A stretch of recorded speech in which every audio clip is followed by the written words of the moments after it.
Bagaman hindi pa kita nakikita, nararamdaman ko ng iyong presensya.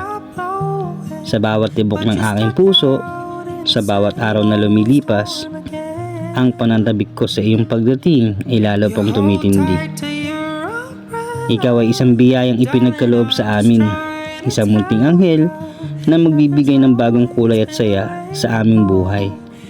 Hindi ko may paliwanag ang kaligayahan na dulot ng pag-aabang sa iyong pagdating. Ang iyong pag-iyak ang magiging musika sa aming pandinig, at ang iyong mga unang ngiti ang magiging inspirasyon sa aming mga araw.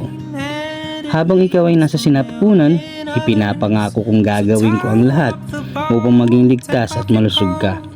Pagdating mo sa mundong ito, sisikapin kong ibigay ang lahat ng iyong pangangailangan at pagmamahal. Nais kong maramdaman mo ang init ng aming pagmamahal